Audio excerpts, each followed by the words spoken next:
Hello everyone, welcome to the Research Summer Camp in Food Technology 2022. My name is Imam Ajran Shah, a first-year master's degree student in food technology at ITMO University. I'm here with you to talk about technologies for shelf-life extension, or what we usually call food preservation. Food preservation is the application of science-based knowledge through a variety of available technologies and procedures to prevent deterioration and spoilage of food products and extend their shelf life, while assuring customers a product free of pathogenic microorganisms. Food preservation involves the action taken to maintain foods with the desired properties or nature for as long as possible. The preservation method is mainly based on the types of food that need to be prepared or formulated. One property may be important for one product, but may be detrimental for others. And now, you are probably starting to wondering why we need to preserve our foods and what's the reason of this food preservation. Okay, food preservation is important due to our foods are perishable, easily contaminated by microorganisms, infested by insects, or even degraded by enzymes. In addition, physical and chemical changes such as the tearing of plants or animal tissues may promote food spoilage. Foods obtained from plants or animal sources begin to spoil soon after harvest or slaughter. The enzymes contained in the cells of plant and animal tissues may release as a result of any mechanical damage inflicted during first handling. The enzymes begin to break down the cellular material. The chemical reaction catalyzed by the enzymes result in the degradation of food quality, such as the development of flavors, the deterioration of textures, and even the loss of nutrients. And now you are probably starting to question me. How could we protect our foods? Okay, the answer is through food preservation. Food preservation can be done into three main steps. The first one is physical processing, consisting of drying, thermal processing, low temperature processing, and irradiation. The next is biological processing, which is mainly consisted of fermentation. And the last one is through chemical processing, which can be divided into natural and artificial reagents. Okay, without further ado, let's dive into the first method, that is physical processing by drying. Drying or dehydration is the process of removing water from a solid or liquid food by means of evaporation. The purpose of drying is to obtain a solid product with sufficiently low water content. It is one of the oldest methods of food preservation. In this method, the moisture content is lowered to the point where the activities of these microorganisms are inhibited. Most microorganisms can grow at water activity above 0.95, and most of the microorganisms cannot grow at water activity below 0.88. Drying has numerous advantages. It reduces weight and volume of foods, facilitates food storage, packaging, and transportation, and also provides different flavors and smells. With all these benefits, drying is apparently the cheapest method of food preservation. Food items such as fruits, vegetables, meats, fishes, and processed by drying. Instant coffee and tea are also produced by spray drying or freeze drying. Processing temperature and drying time of different food items are presented in Table 1. Okay, next, thermal processing. Mainly, thermal processing is divided into pasteurization and sterilization. The differences of these two processes can be seen in the table 2, where pasteurization is a physical preservation technique in which a food is heated up to a specific temperature to destroy spoilage causing microorganisms and enzymes. Almost all the pathogenic bacteria, including yeast and molds, are destroyed by this process. As a result, the shelf life of food increases. While this method is good for juice, eggs, alcoholic beverages, and dairy products, on the other hand, sterilization is a heat treatment process that completely destroys all the viable microorganisms, including yeast, molds, vegetative bacteria, and even spore formers, resulting in a longer period of shelf life. This method is good for canned foods, dairy products, fruits, vegetables, and jams. Next is low temperature processing. Low temperature processing can be divided into two main processes including freezing and chilling. In chilling process, the temperature of food is maintained between -1 and 8 degrees Celsius. Chilling process reduces the initial temperature of the products and maintains the final temperature of products for a prolonged period of time. It is used to reduce the rate of biochemical and microbiological changes and also to extend shelf life of fresh and processed foods. Chilling can be done by using various equipment such as continuous air cooler, ice bank cooler, and even cryogenic chamber.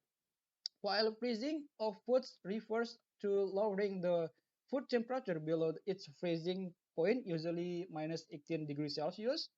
Freezing slows down the physicochemical and biochemical reactions by forming ice from water below freezing temperature and thus inhibits the growth of deteriorative and pathogenic microorganisms in foods. It reduces the amount of liquid water in food items and diminishes water activity. The rate at which heat is removed from a food during freezing depends on how fast heat can travel within the food and how efficiently it can be liberated from the surface of the food into the surrounding atmosphere. Commonly implemented foods are fish, meat products, and some vegetables and fruits. And next, we are going to irradiation.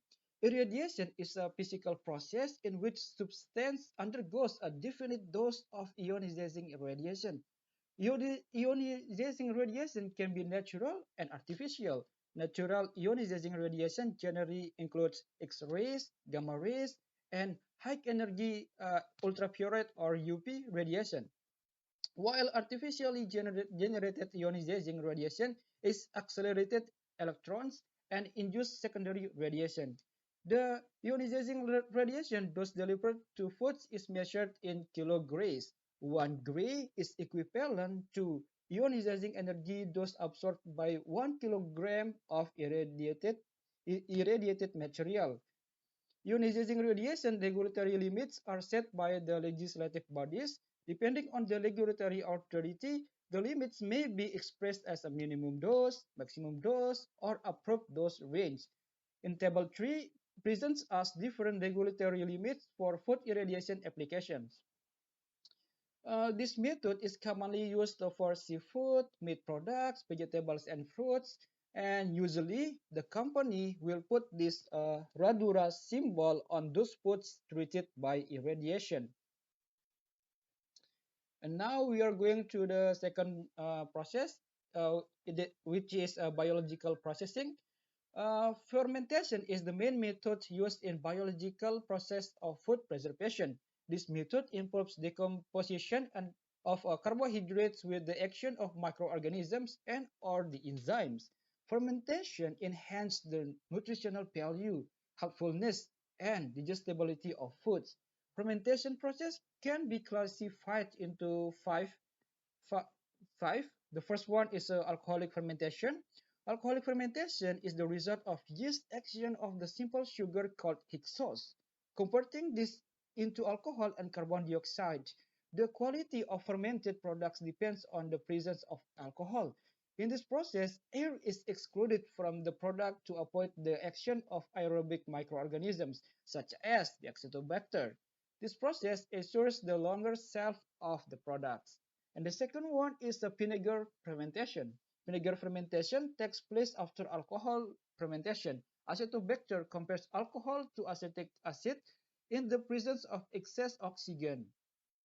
Under this method, food products are preserved as pickles or realizes and etc. Vinegar fermentation results in acetic acid and water by oxidation of alcohol. And the third is lactic acid fermentation. Lactic acid fermentation takes place due to the presence of two types of bacteria, which are homofermenters and heterofermenters.